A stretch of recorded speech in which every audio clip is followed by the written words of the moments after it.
Hey, welcome to CS Connect. My name's Mike, and today we have Pastor Lynn and Lisa here with us, and we are going to be talking about marriage. You guys ready? We're ready. We are ready. Here we go.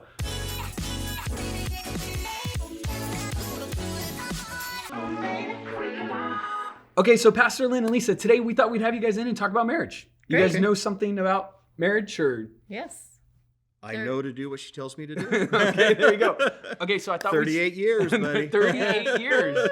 38 years married. Yeah, that's Yeah. amazing. That's awesome. It is awesome. I thought we'd start by a little who is fill in the blank. So I'm gonna ask you a few questions. Who Okay. does this more, like who's the spender? And you'll point at yourself or you'll point at the person. All right. Okay, Okay. so here we go. Who's messier? Okay. Who's the better cook? Who has more shoes? Who makes the bed? Who does the dishes? All right. So we thought we'd jump in and have just a few questions that we took on marriage. And we thought we'd just ask, 38 years married, still together. Yeah. Right? So that's awesome. Yeah. It's great. What would you guys say? What do you love most about your spouse? Lisa, we'll start with you. What do you love most about Lynn? I love his character. I love the way he loves me. And it's so genuine. And it's all the time. It's awesome. Okay. I love that. Pastor Lynn? I love that she makes everything an adventure. And we don't ever do anything half-heartedly. And she's always looking for the next experience. And I probably wouldn't naturally do that. So she's dragged me all over the world doing all sorts of things like bungee jumping and parachuting and zip Rock line. climb, Yeah, yep. So, and that's all because of her. Yep. There you go. Yep. What would you say to, let's say we have a couple that's watching, they've been married for 5 years, they have some young kids. What advice would you give to families who have young kids, who are raising kids? What kind of marriage advice, if you could go back and talk to yourself when you guys were at that age, what would you say to yourself? One of the things I say to all young families is you have to have a date night. And I think what happens, especially when kids crop up, the kids are so easy to give attention to, and then kids demand attention, right? And so what happens is your focus begins to shift there. And if you're not careful, you're not caring for your spouse, you're not taking care of your marriage.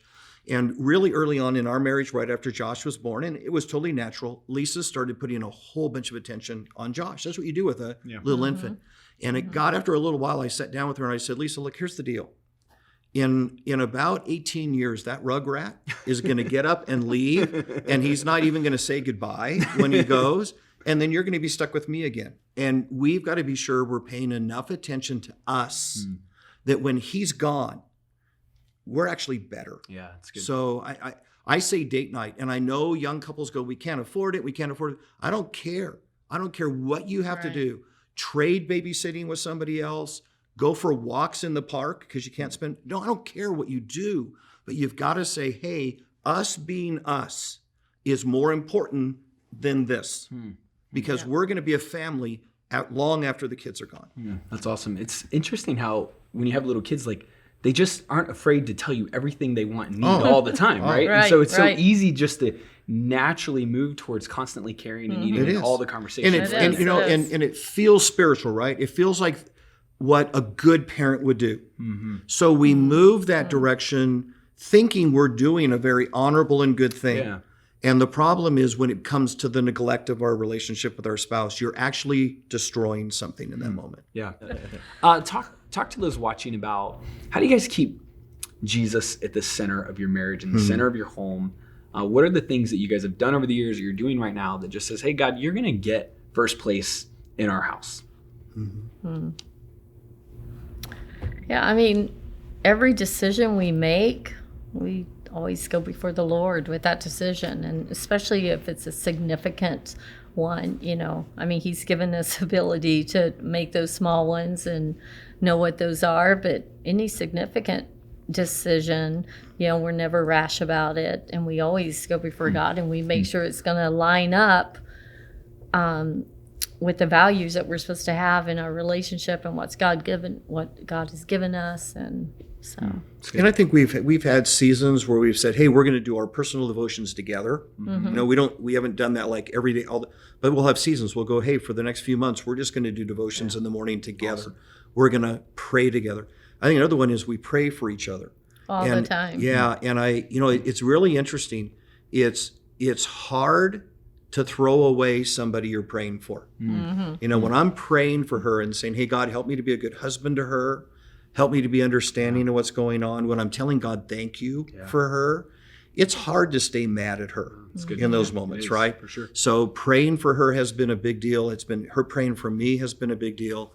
I can tell you that when we get to issues in life, like should we buy that? Hey, something's going on with our kids. It's completely natural for us to say, "Hey, can we just pray together about that?" And so we stop and pray together about Very cool. issues that are going on in our home or in our lives, or people we love. You know, we'll say, "Hey, wait a minute, our friends are having. Let's just stop, right?" And we get together and pray and do that. I think we felt it was huge to have Jesus at the center of our home as our kids grew up, and that they would see that our faith was something that was who we were at home and wasn't just who we were at church or when we were at the office, and that it was the same. That I didn't want my son, Josh, to ever say, "Oh, Dad is like a level 6 Christian at home, but he's level 8 at the office," right? We wanted him to Super see the Christian. same dad, to see the same mom. That's awesome. Anywhere we were. If we were at the grocery store, we were still, a level 8 Christian or whatever that maturity was. Yeah. That's awesome. That's awesome. Cool. Well, thank you guys for doing this. Yeah. Anything you want to say to people married? Any last words of advice? I think I would just say invest in your marriage. When you get to the end of your life, there's going to be 3 things you're going to measure your life by. Did I love and follow Jesus? Mm-hmm. Did I love and care for my kids? But the third one, and maybe it's right up there with him, you're going to say, was I a good spouse? Mm-hmm. Was I a good spouse? And if you can answer all 3 of those questions affirmatively, you're going to get to the end of your life with almost no regret, right? Yeah. But if you miss any one of those 3, you're going to wish to go back and do it again. That's good advice. That's good advice. Well, thank you guys. Thanks for doing this. Thank you for your leadership at the church. Yeah, it's Thanks great for to be tuning here. in today. We hope this was a blessing to you. Be sure to like or comment or share this so friends and family can be part of the conversations we're having. Have an awesome day.